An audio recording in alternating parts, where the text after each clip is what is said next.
Okay. Enough, and then you can add it to the milk, but don't mix yet.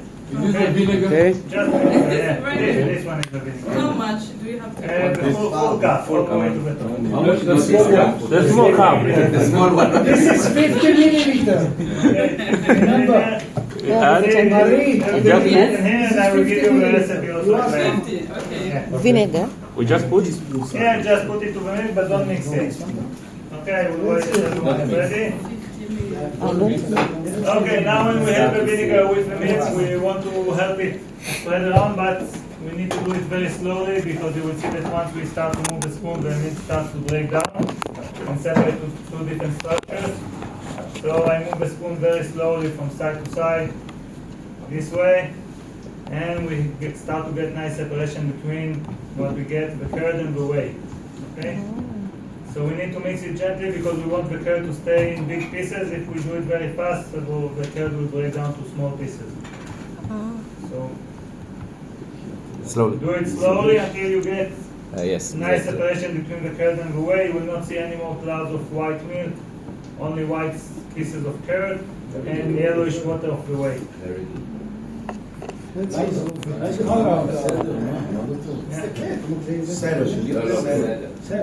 Zero. Okay, once you see that you don't have any more milk and everything will separate nicely for curd and whey, you can stop mixing.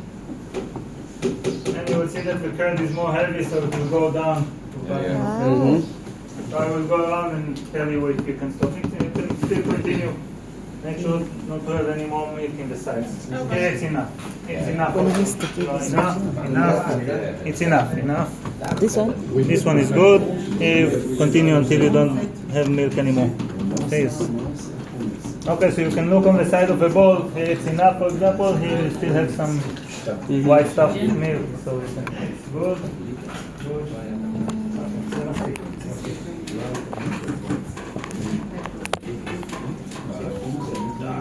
Okay, I suppose now we are all done. Just to tell that even if you don't like vinegar, you don't need to worry because you will not feel the taste of the vinegar at all in the cheese. It's melty. But for example, you can do it also with lemon juice. If you add lemon juice, then you will have the taste of the lemon, of the citric in the cheese. Okay? So now the next step is to separate the whey from the curd. We want to stay only with the curd or mostly with the curd. In order to do it, you will find inside these boxes a cheese mold. You see this small mat, it's going to give the cheese its final shape. So I'm worried that each one will get the mold. You can open it.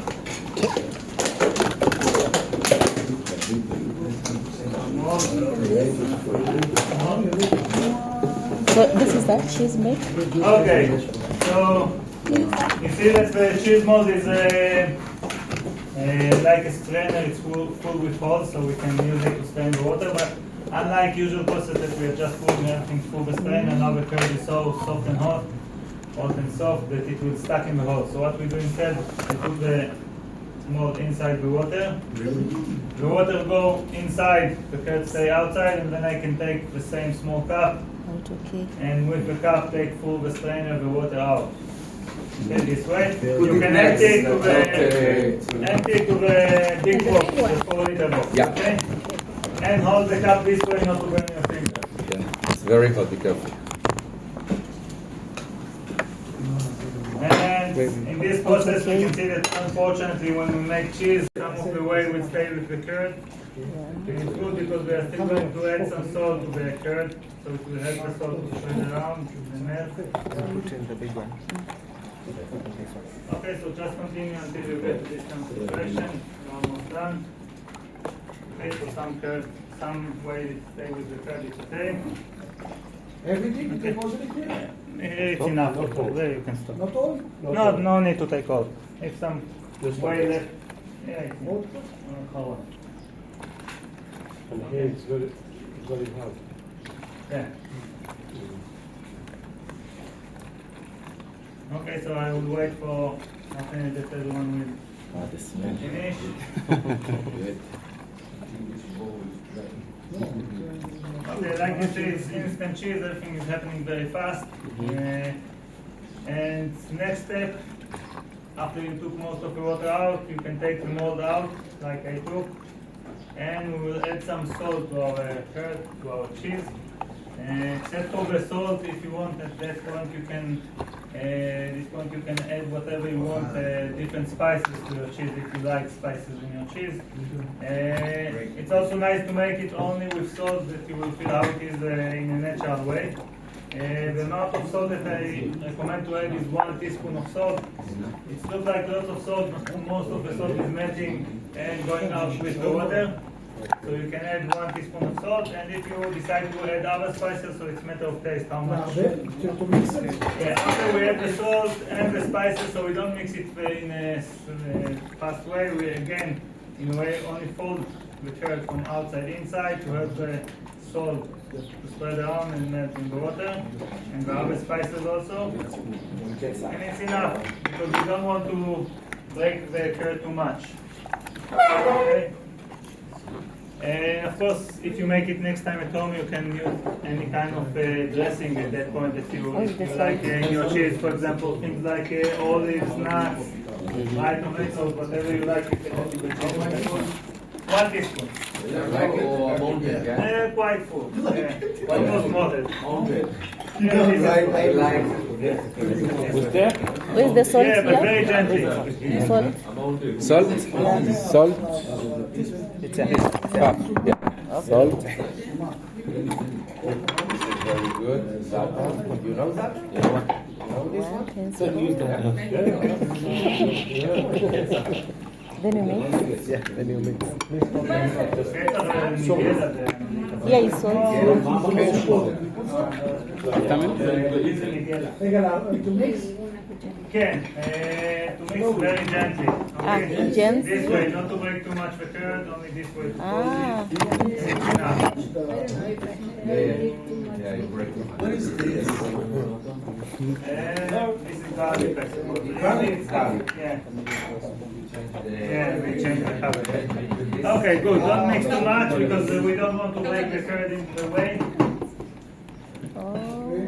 Okay, now we are ready for, in a way, the last step. And now we have lots of small pieces of curd that we want to get 1 piece of cheese out of them. So we'll have to transfer all the curd into the mold. From the mold, the water will continue getting out, and we'll get nice piece of cheese in the end. It will be semi-soft cheese, but you will see that it will keep nicely shaped after enough time. So in order to take the curd, I'm pushing a bit the sides of the bowl because it's flexible, and then gently I'm taking out all the curd with the weight that's left into the mold, and you see that the water going out through the holes. It's still very hot, so hold it only on the top of the mold. If you have some curd left, you can take it with the spoon. And I also recommend, after you took most of all the curd out, to make this kind of movements on the side to open the holes of the mold, to take more water out. Okay? And in the end, you notice probably that you have these small nets inside the boxes. So the cheese will sit Slowly. on the net so it can continue dropping water. And in each box you will have 2 pieces of cheese, so you can just close the cover, take the marker and write your name above your cheese. Okay? So here you can write your name.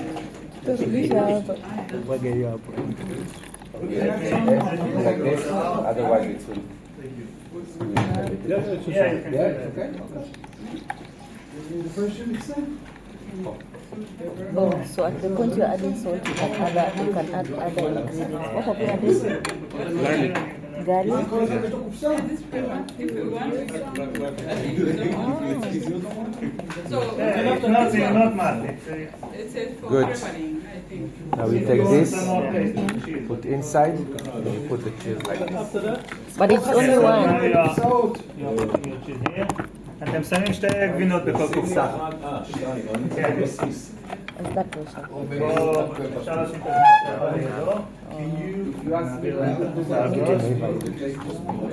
Ready.